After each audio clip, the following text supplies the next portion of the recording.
So I keep calling attorneys, and they keep saying they want to do child custody battles, and I just keep calling, and I can't seem to find an attorney. So I need to find a CPS placement attorney. No.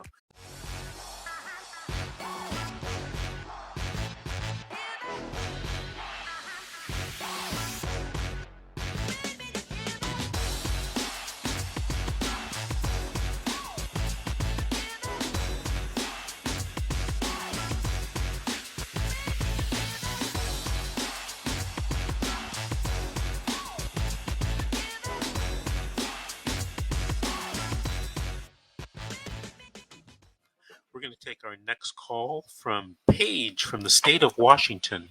Paige, do you have a story to tell or a question to ask? Yes, I have a question. My grandkids were in the system. They lost their dad in January, and our daughter kind of has been lost. They were together 17 years. He shot himself in front of her, and she tried to hold his head together anyway. My daughter needed counseling, and the CPS worker had come to check, and she had said, if you need anything, call us. And I said, we can't find any counseling. Now the kids are in the system, which I feel really guilty about, from my worst nightmare. And she had him for a month, and she has started having seizures last May, or in May, because of all the stress she's gone through. They heard she had one, so they went to her house at 10 o'clock at night without paperwork. The Scotch County Sheriff had told them not to go there. That was illegal to do it. They did it anyway. And so if I get my commissioner involved and other people like that or petitions, will that help me and my husband get custody or temporary custody so my daughter can get whatever she needs done? Because we've been to every court, and they seem to be making up excuses why they can't come to us.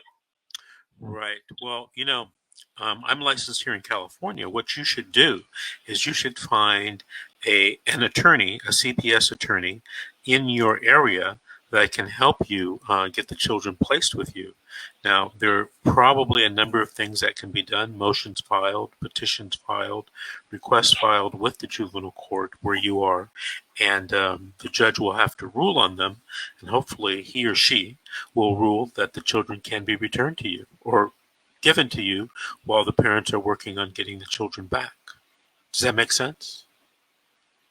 Yeah. Well, she would get mad at us when after she had lost her husband, and she's like, you're trying to take my kids. I'm like, no, we're not, because they would just get settled, and she would just feel lost. She'd want to sleep during the day because she wouldn't want to wake up to reality.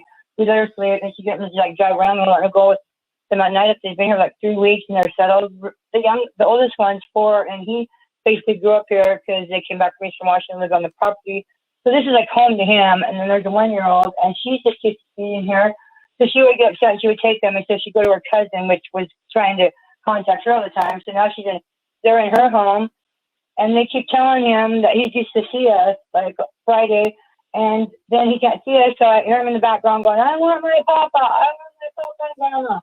Like he thinks his papa's Superman, he can fly in and get him. And I keep calling attorneys, and they keep saying they want to do child custody battles, and I just keep calling, and I can't seem to find an attorney. So I need to find a CPS placement attorney. No. You should find a CPS defense lawyer.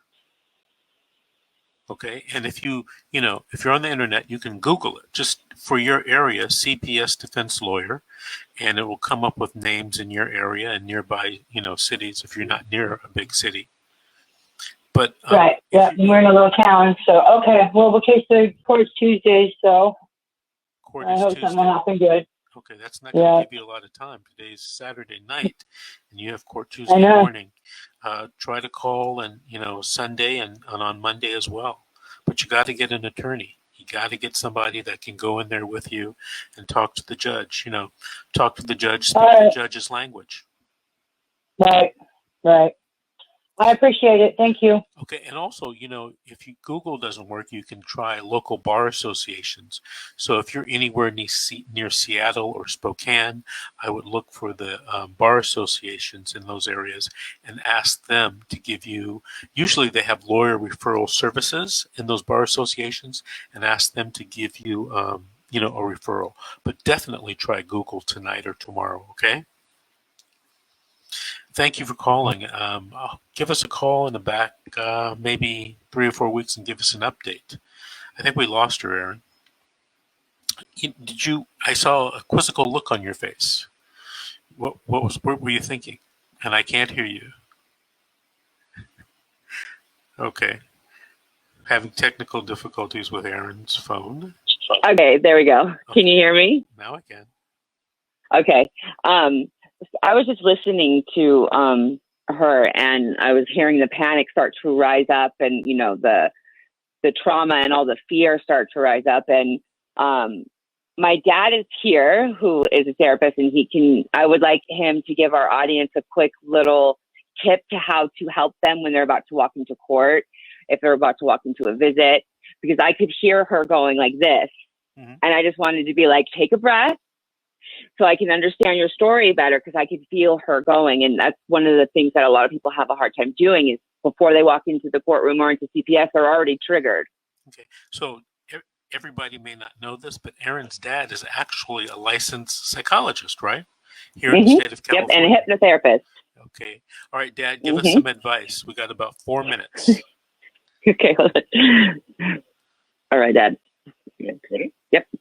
I'm Dr. David James, and I want to talk to you about how to help manage your stress as you're going into a visit or into court. Of course, you're feeling really under the gun. Your sympathetic nervous system is firing adrenaline and cortisol, and we call it fight or flight, and you are at stage 10 fight or flight. Believe it or not, you have one thing that's available to you right now, that's your breath. We're not talking about the kind of fearful breath that you might have, but rather by taking deep and slow breathing. And at the same time, telling your mind, we're getting through this. See in your mind's eye a thermometer and the stress just dialing down and dialing down by simple breath, simple breath. We're getting through this. We're being successful. And let your other part of your nervous system release some of those feel-good chemicals to help you get through. So use your breath, use your imagination, but slow it down. Tell yourself you'll be fine. Thank you. I have a question for him.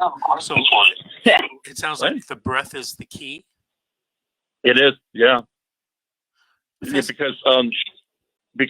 the breath is part of the autonomic nervous system, of course, but it's also something that we have control over to a degree. And so as we do that, as we are able to engage our breathing, we're able to re-regulate our emotions.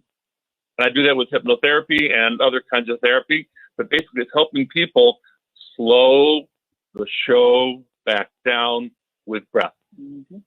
Very good. Do you do any counseling for CPS cases? Yes. Very good. Well, Aaron, in the next hour, I want you to give the listeners his contact information, maybe his telephone number and his email address, and maybe they can call him, because he's a licensed psychologist in the state of California. And on a lot of these cases, they want you to do counseling or get some type of evaluation before, as part of your reunification plan. I had that last caller, I had a little bit of trouble hearing her or following her. Seems like she was going really fast at some point. She was almost manic. That's why I was like, hey, Dad, do you have any tips that we can tell people? Because I could feel it rising in her. And that's what I thought would be helpful. Maybe she got disconnected and was getting frustrated, and I wanted her to maybe hear what my dad had to say and take a breath and, bring it back down. 2 minutes. Because that's what gets all of us into trouble, is when we are so frantic and upset, we snap, we talk back to have attitudes. But if you just remember it's just noise and you just breathe, you'll get through it much better than you would before. Does your dad do counseling, individual counseling for domestic violence victims or perpetrators? Yes, he does. What about folks with anger management problems? Yeah. And what about folks that have substance abuse problems? Yes, he does. So he does, and he does hypnotherapy for those too, and even like weight loss and stuff like that too. Oh, weight loss Stress too? management, yeah, and stress management. Oh, I should talk to him about that weight loss thing. Addiction. All right. So we'll come to the top of the hour, Erin. We've made it through the first hour, and we have 2 more hours to go of calls, 1 minute. questions, and stories. So we're going to take a break now. We're going to listen to some commercials and the top of the hour, the news and station identifications. This is The Secret, How to Fight CPS and Win. We'll be right back after these messages.